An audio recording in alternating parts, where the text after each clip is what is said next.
Pour une raison que j'ai mis longtemps à comprendre, j'ai toujours été plus effrayée par les films d'épouvante qui comportaient des séquences horrifiques, filmées par des caméras de surveillance, plutôt que par des plans capturés en caméra à l'épaule pourtant censés favoriser l'immersion dans la narration.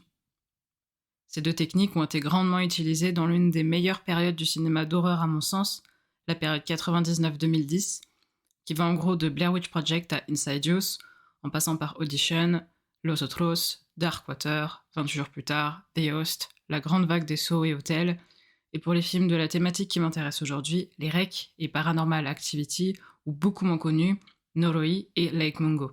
Je vais parler dans cet épisode de ce dernier film beaucoup trop peu connu, de Joel Anderson, réalisé en 2008. C'est à ce jour le film qui m'a fait ressentir le plus fortement la sensation de fausse sécurité, de faux recul des films à prise de vue quasi documentaire, celle qui te fait croire que tout va bien, alors qu'en fait, au plan suivant, peut surgir l'inimaginable. Bienvenue dans Fichier Zip, le podcast cinéma qui t'explique des trucs compliqués avec des phrases simples. Le but, c'est de faire passer le courant entre le cinéma et toi pour te faire comprendre des théories filmiques en un éclair. Pas de détour, pas de fioriture intellectuelle, ici on est clair, on est précis, on est là pour booster ta culture cinématographique en moins de 30 minutes. Top chrono, c'est parti, début de l'extraction.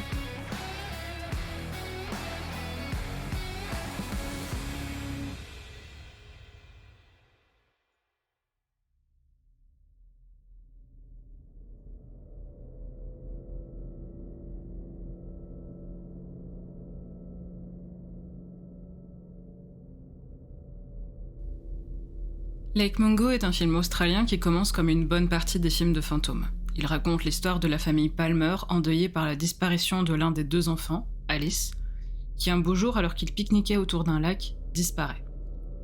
La police part à sa recherche et découvre malheureusement son corps quelques jours plus tard au fond du lac. Seul le père de la famille constate le décès et identifie la jeune fille.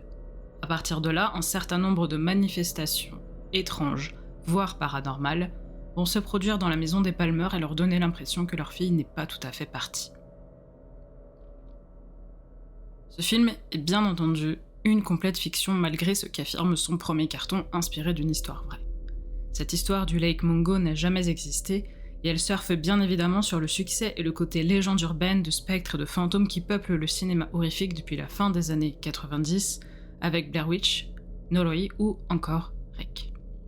Un certain nombre de procédés de mise en scène cinématographique sont mis en place pour acter ce pacte implicite avec le spectateur et la spectatrice, développé par André Bazin, que j'ai déjà cité, dans son article Montage interdit, selon lequel il faut croire à la réalité en la sachant truquée. C'est un film qui appartient à la notion de faux documentaire qui est apparu dans les années 1920, qui va prendre de l'ampleur dans les années 90, qui va exploser à la fin des années 1990 avec les évolutions technologiques. On va faire des caméras de plus en plus petites, de plus en plus faciles à porter.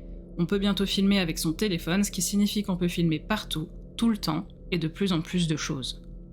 À partir des années 80, la notion de faux documentaire se popularise comme étant un canular complet, ayant l'apparence d'un documentaire authentique, et qui, s'appuyant sur la confiance qu'on accorde naturellement à ce média d'information, va exposer, voire défendre une thèse étonnante, déconcertante et parfois complètement éclatée au sol.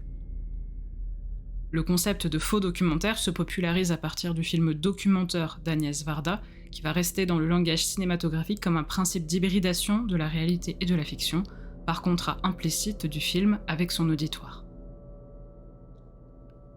De cette définition découlent 3 termes qui sont considérés aujourd'hui comme des genres cinématographiques à part entière. Le faux documentaire, le docu-fiction et le found footage. Je vais écarter d'ores et déjà le dernier assez rapidement parce qu'il mériterait un épisode à part entière que je ferai à l'avenir. Le found footage, à la base, ce n'est pas un genre. C'est une technique expérimentale issue des années 1920 qui consiste à réemployer des morceaux de films trouvés, des found footage donc, qui ne sont pas de notre création, dans la construction d'une nouvelle œuvre en transformant de fait le sens original. Le docu-fiction, quant à lui, c'est un type de film qui s'affirme à la base comme ne défendant pas une thèse réaliste. Le docu-fiction, c'est un assemblage d'authentique et de fictionnel, comme son nom l'indique. Le faux documentaire, lui, c'est plus compliqué. Son but est d'utiliser la confiance que l'on accorde au documentaire pour tromper l'auditoire et faire croire à une histoire en partie ou complètement inventée. Et il faut faire croire, le plus longtemps possible, que tout est vrai. C'est le fameux « inspiré d'une histoire vraie » que l'on voit s'afficher au début de la plupart de ces films et qui n'est, justement, pas toujours vrai. Pour ça, il est nécessaire d'invoquer dans le film un ou plusieurs personnages ou éléments qui vont avoir des postures dites d'autorité, de confiance. Dans Lake Mungo, il s'agit de la police scientifique et des journalistes qui vont constater la mort d'Alice. D'un médium également, souvent en contact avec la famille, mais aussi d'un photographe qui va donner l'occasion au film de se retourner comme une crêpe, littéralement en plein milieu de son déroulement. Lake Mungo a 3 twists. Un au milieu du film à peu près, un dans la seconde partie du film et un dans le générique.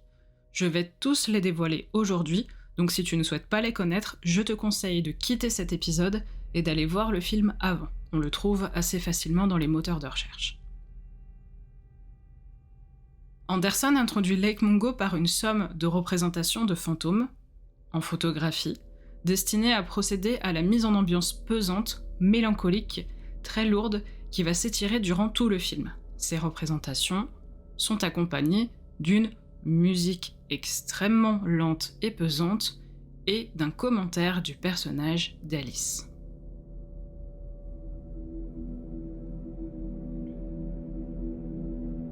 I feel like something bad is going to happen to me. Or I feel like something bad has happened. It hasn't reached me yet, but it's on its way.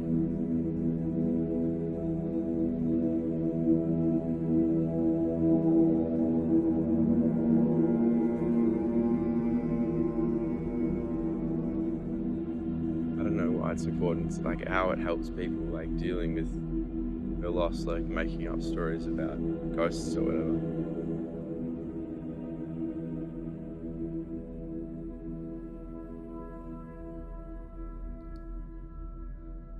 On peut remarquer que l'utilisation de la musique à laquelle se mêle une voix over, qui est donc celle du personnage d'Alice dont on extirpe des fragments d'une session qu'elle fait avec un médium, met en valeur la lenteur d'un montage qui s'appuie sur des silhouettes figées, vaporeuses, éthérées, représentées sur les photographies dont la maîtrise tient, on le verra, une grande place dans le film. André Bazin, que j'ai déjà cité à plusieurs reprises, dira à ce propos: ces ombres grises ou sépia, fantomatiques, presque illisibles, ce ne sont plus les traditionnels portraits de famille, c'est la présence troublante de vies arrêtées dans leur durée, libérées de leur destin, non par les prestiges de l'art, mais par la vertu d'une mécanique impassible. Car la photographie ne crée pas comme l'art de l'éternité, elle embaume le temps, elle le soustrait seulement à sa propre corruption. C'est une phrase issue de Qu'est-ce que le cinéma ? De la même manière, on entre dans le film comme on entre dans un documentaire, comme on en trouverait naturellement dans la palette devenue fameuse des documentaires un peu criminels de Netflix, qui vient tout juste, pendant que le film est tourné, de lancer sa plateforme de streaming en 2007. Je rappelle qu'elle arrivera en France que 7 ans plus tard en 2014 et 8 ans plus tard en Australie en 2015. Ainsi, le cinéaste se place d'abord comme cueilleur de témoignages où les personnages sont ici placés de manière décentrée comme on le fait traditionnellement dans le cinéma documentaire, avec leur nom apparaissant au bas de l'écran dans cette prise de recul post-production et dont les paroles sont évidemment savamment intercalées avec ce qu'on appellera des images d'archives, au grain volontairement altéré, et des images où la famille est mise en scène dans une optique bien connue de reconstitution qu'on se gardera bien ici de préciser, comme s'il s'agissait déjà de s'immiscer sur la frontière entre le documentaire et la fiction, entre la réalité et l'actualité. Actualité retransmise à l'écran et actualité bien sûr de l'écran comme on l'a vu précédemment avec Keiro. Avant d'être une fiction très intéressante sur ce sujet très délicat qu'est le deuil, à savoir la prise de conscience de la force de l'absence de quelqu'un par celles et ceux qui restent, qui demeurent, Lake Mungo reste une critique très subtile sur la force des images. Force que le cinéaste décide de placer entre les mains du personnage de Matthew, le frère d'Alice, qui a une passion notable, la photographie. Sous la forme d'un témoignage de la part de son employeur et mentor, on découvre qui est Matthew en dehors de son lien fraternel avec le personnage disparu d'Alice. On apprend notamment, dans cette séquence, que depuis qu'Alice a disparu, Matthew entretient un lien d'autant plus fort avec la photographie et que c'est en partie grâce à ça qui va jouer un rôle déterminant dans la vision du deuil au sein du film et dans la manière que les autres personnes de la famille et de son entourage vont le vivre. En effet, Matthew va se mettre à documenter une partie de sa vie quotidienne et faire apparaître notamment une photographie qui laisserait penser que le fantôme d'Alice assure une présence de la jeune fille disparue auprès de sa famille. La réaction de cette famille est unanime et va alimenter un espoir qui va peu à peu se transformer en névrose de la part de ses membres, dont le personnage de Matthew fait un commentaire que je trouve assez glaçant. Il dit « C'est comme si cela, donc cette fameuse photo d'un prétendu fantôme, c'est comme si cela leur procurait quelque chose sur laquelle se focaliser. » Exactement de la même manière que le cinéaste décide d'exécuter un travelling optique sur cette silhouette d'Alice, précisément, et pas sur autre chose. Un travelling optique, c'est un zoom. Il va y en avoir beaucoup dans le film, et ça va jouer un rôle extrêmement important, je vais y revenir après. C'est une preuve que les personnages vont par la suite se focaliser sur cette prétendue apparition fantôme, au point de faire intervenir un médium, le personnage de Ray, qui ne va pas récolter que des bons sentiments. On remarque en effet, en récoltant les témoignages soit de personnes proches, soit de personnes plus extérieures et disons objectives, telles qu'ici la police, que tout le monde n'est pas tout à fait d'accord avec les allusions de Ray, et qu'au contraire, c'est à Matthew qu'on fait confiance. Matthew qui, après tout, ne mentirait pas sur les apparitions du fantôme d'un membre de sa famille qu'il a quand même perdu et dont il n'a pas vu le corps, soit dit en passant à peine reconnaissable, jusqu'à ce que les prélèvements ADN le confirment, mais surtout parce que les images parlent d'elles-mêmes. Parce que les images disent forcément la vérité pour eux, elles ne peuvent pas mentir.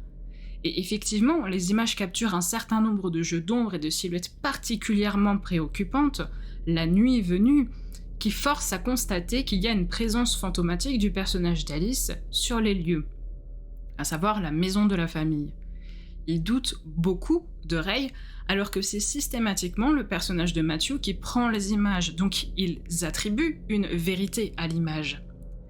Ici, Joel Anderson appuie cruellement à la fois sur le désespoir des personnages qui cherchent à obtenir un dernier souvenir, un dernier message de cette jeune fille disparue, tout en rappelant la crédulité dont certaines personnes peuvent faire preuve face aux images qui captureraient soi-disant une forme de vérité incompressible. Et pourtant, malheureusement, c'est le personnage de Matthew qui va finir par avouer son œuvre, après que des voisins qui se promenaient autour du lac aient filmé le personnage en lieu et place même où aurait dû se trouver une soi-disant apparition d'Alice. C'est le premier twist du film. Matthew va expliquer donc, dans une froideur documentaire, sans que l'on ne sache réellement quelle était sa motivation, sa raison de faire, qu'il a réalisé un certain nombre de subterfuges rendus possibles par sa maîtrise de l'image pour faire croire à ses parents que la maison recelait d'une présence de la part de l'esprit d'Alice. On les voit, il les explique clairement, il donne tous les trucs, et c'est ainsi qu'il va retourner le film comme une crêpe et va le faire rebasculer dans le documentaire, et donc va placer le cinéaste en position d'autorité, en position de révélateur de vérité, d'enquêteur, de révélateur du subterfuge de Matthew. On est à 45 minutes de film, le film pourrait s'arrêter là, pourtant il reste plus d'une demi-heure de film. Qu'est-ce qui peut se passer ?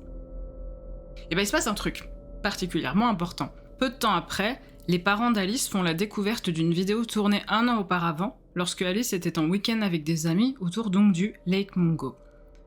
Une vidéo dans laquelle elle enterre quelque chose dans le sol avec beaucoup de détermination. Les parents et le frère d'Alice décident donc de se rendre sur les lieux. Ils trouvent le lieu où elle a enterré quelque chose, et ils trouvent un sac plastique, et dans ce sac plastique des effets personnels d'Alice, parmi lesquels un téléphone portable, un vieux Nokia incassable, sur lequel est enregistrée une autre vidéo. Cette vidéo de très mauvaise qualité, on est sur un vieux Nokia du milieu des années 2000, ce qui rajoute un côté très dérangeant à la scène. Cette vidéo donc montre une marche du personnage d'Alice dans la nuit autour de ce lac. Tout à coup, et c'est le deuxième twist du film, au fond du champ, se matérialise, sortant de l'obscurité, une silhouette un peu plus claire, indéterminée, qui avance peu à peu dans notre direction, semblant flotter. Pendant ce temps, on entend monter sur la pellicule les paroles d'Alice entendues au début du film. Lorsque la silhouette est assez proche de nous, on a un arrêt sur image d'un visage déformé par la qualité de la vidéo et peut-être autre chose, et on bascule de nouveau dans le documentaire. On a des photos de l'enquête de police, et la voix off nous explique d'où vient ce visage en nous montrant des images d'archives, et donc en nous replaçant dans l'espace sécurisant de la reconstitution et de l'explication des événements. La tension redescend, on repart dans le documentaire tranquille, et paf, on va repasser brutalement à la vidéo trouvée, où la silhouette va nous bondir dessus en accéléré, profitant du fait que notre attention s'est relâchée. C'est comme un trait d'humour du réalisateur qui vient nous dire « je t'ai bien eu, hein, tu dois toujours rester sur tes gardes ». Quand je monte cette séquence en amphi, ça fait toujours son petit effet. Mais bref, au-delà de l'aspect terrifiant conféré par l'obscurité, la spontanéité de la silhouette ainsi que la très basse qualité de l'image, on se trouve ici en face d'un paradoxe temporel. Puisque cette image d'un visage abîmé, on l'a déjà vue. C'est le visage d'Alice, altéré par son passage dans l'eau du lac pendant plusieurs jours, quand son corps sans vie en est remonté. Pourtant, il est logiquement pas possible que ce soit Alice à ce moment-là. Déjà parce que Alice, elle est censée tenir le dispositif filmique, et parce qu'elle est vivante, et elle ne mourra que quelques mois plus tard. De même, Matthew n'a pas, a priori, pu trafiquer les images puisqu'il n'était pas présent à ce moment-là. Et il n'est pas, a priori, entré en possession du téléphone qui était jusque-là enterré dans le sable.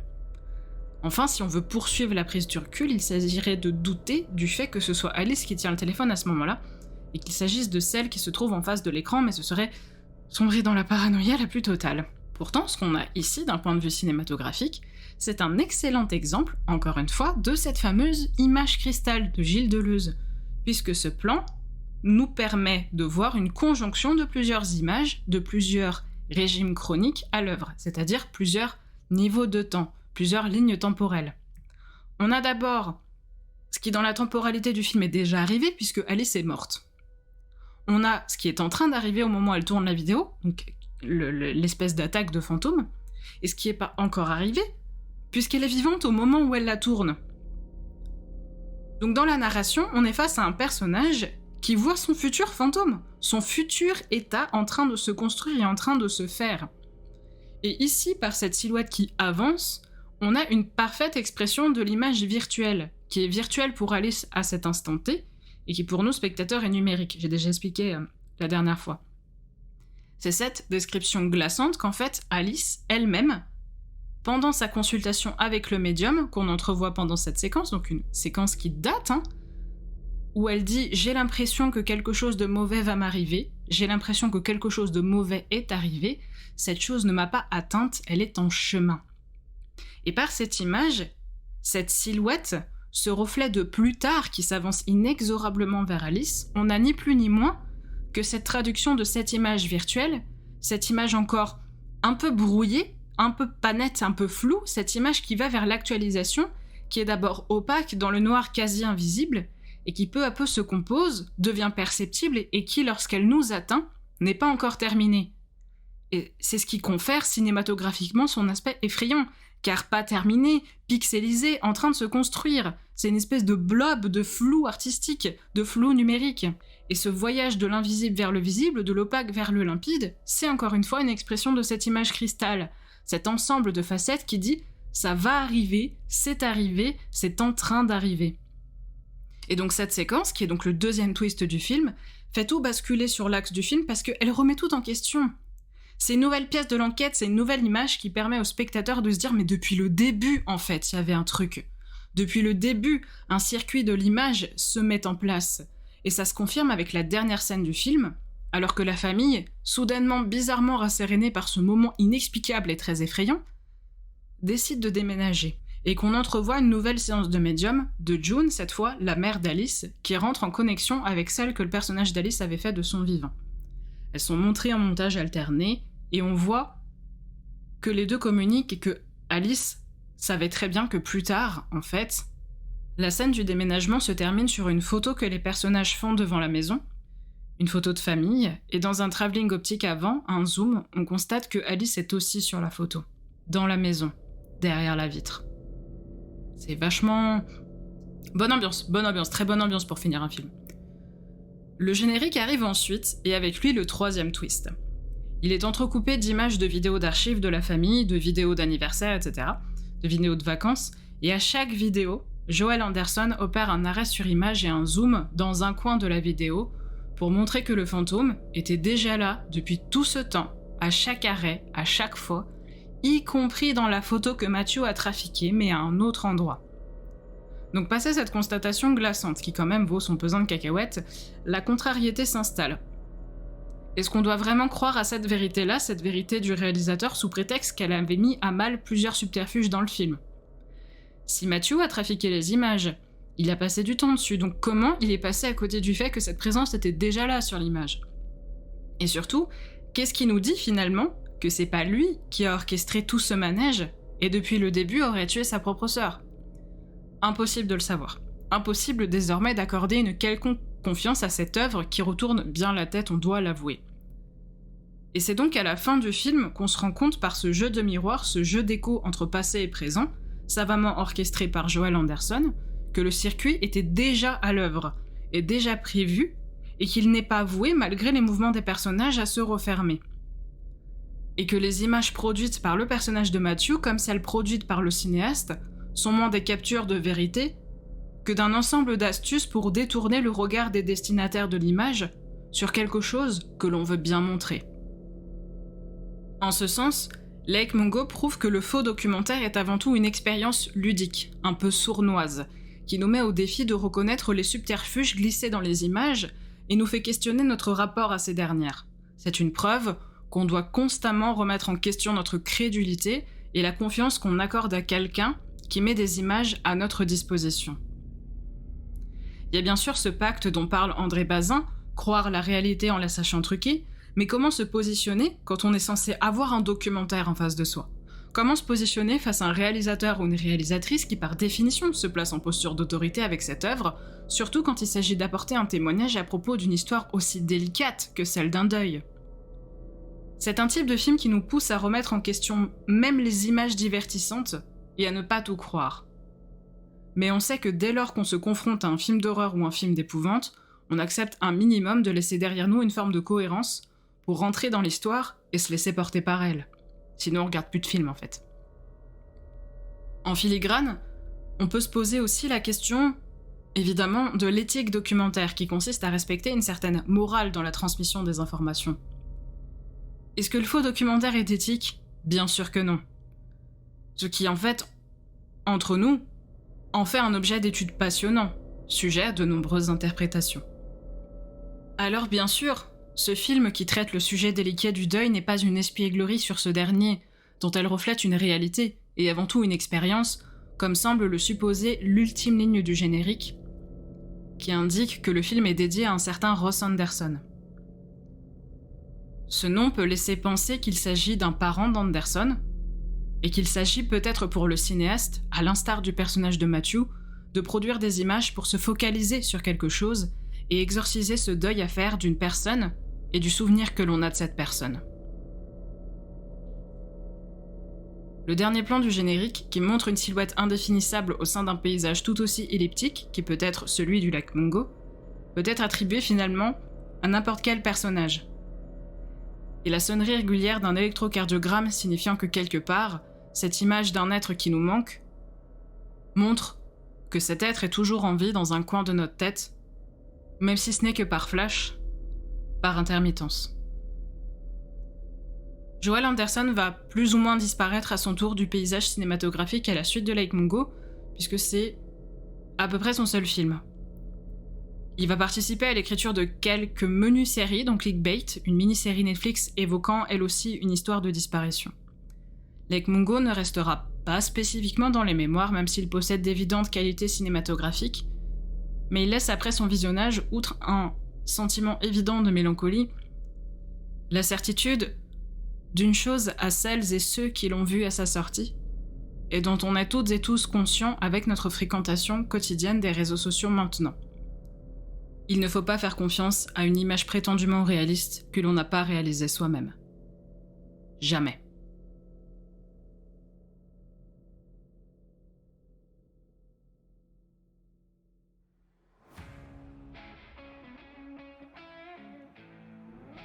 C'est la fin de cet avant-dernier épisode à thématique horrifique. J'espère qu'il t'aura donné envie de découvrir ce petit film méconnu et passionnant dont on parle trop peu quand on évoque le faux documentaire. C'est un film qui gagnerait à être vu sur grand écran, alors si un festival passe par là et en trouve les droits, ce serait vraiment génial. Mardi prochain tombant le 31 octobre, j'en profiterai pour faire un zip un petit peu spécial sur la thématique du masque. J'espère que se concentrer sur Lake Mungo t'aura plu. Si tu as aimé cet épisode, n'hésite pas à le partager autour de toi. Merci de ton écoute, et à la prochaine pour une nouvelle théorie passionnante à décompresser.